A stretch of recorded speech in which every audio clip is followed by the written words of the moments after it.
парламент дамжин хэлцэж байгаа учраас энэ бол өөрөө бол маш ач холбогдолтой. Тэгээ энэ эцсийн одоо хэлцүүлэгт бэлдсэн энэ заалтан дотор бол бас сонгуулийн тухай хууль, улс төрийн намын тухай хуулийг боловсрол болгох гэдэг ийм заалт орсон л доо. Энэ бол эхний хэлцүүлгүүдээр бид энэ асуудлуудаар бас нэлээд ярилцсан байна. Тэгээд энийг бол өнөөдөр бол бас энэ хуулийн талаар байнгын орооноос тодруулмаар байна. За ягаад боловсронгүй болгох гэдээ орчдөг. Энийг хэн санаачлах вэ? Гишүүд санаачлах уу? Засгийн газар санаачлах уу? Ерөнхийлөгчөөс одоо өргөн барих уу?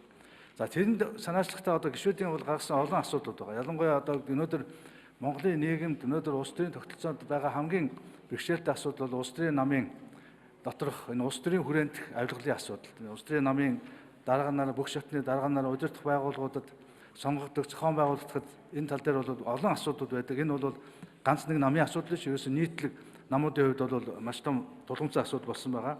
За дээр нь одоо бид өнөөдөр бас энэ орон нутгийн сонгуулийн дүнг яриа гэсэн танилцуулгыг хийсний дараа их хурл дээр ярих зүйтэй байх гэж бодож байна л да. Энэ сонгуулийн хувьд бол одоо сая энэ жил бид одоо 2 сонгуулийг явууллаа.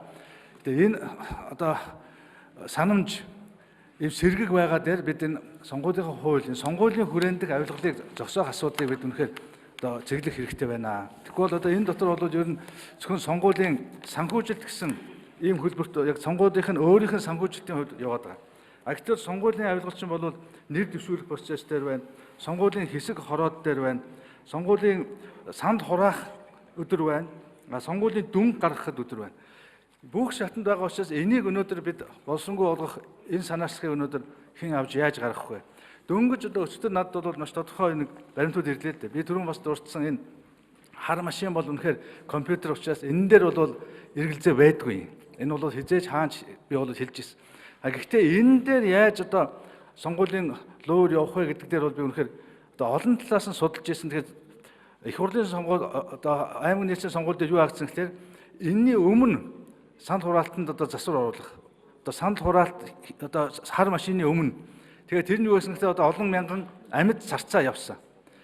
Ингээд энэ бол олон тойрогтой сонгуулийн дүнг бол өөрсдөө таах мэдж. Дээр нь одоо энэ саяны орон нутгийн сонгуулийн үед бол дахиад нэг юу илэрж байгаа гэхээр одоо шинэ ийм дүн бидэнд ирсэн байна. Сүхбаатар дүүргийн 7 дугаар хорооны сонгуулийн хооронд нэг хэсэгтээ чинь бүх хэсэгдээ луур явдаг байхгүй. Яг тодорхой нэг хэсгийг ондоод хийчихдэг юм байл. Өмнө ч тэгдэг байсан. Тэгэхээр одоо яаж юм гэхээр нэг хэсэгтээ 455 сандын хүчинтэй хууц байх ёстой. Өгсөн байтал хайрснаас бол 793 сандын хууц, өөрөөр 338 сандын хууц нэмж гарч ирээд ингээд тэр сонгуулийн дүнг өөрчилсөн ба. Ингээд тэр сонгуулийн бол үр дүн өөрөөр гарсан. Тэр саналын хууц нэг сонио. Одоо бид чинь нөгөө нэг сонгуул орны дараа одоо нэг хар машины гайхамшиг бүх саналын хууцыг ингээд дискэн дэвшээд өгч байгаа шүү дээ. Тэгээ энэ дискэн дээр байгаа хууцуудыг бүгдийг хэвлэсэн чинь дотроос нь ямар хууц гарч ирсэн гэж. За албан ёсны хууц бол ийм байх хэвээр. Одоо яг нэр дэвшсэн 4. Тэгэхдээ тэр 338 хууц нь 2 янзын хууц байна.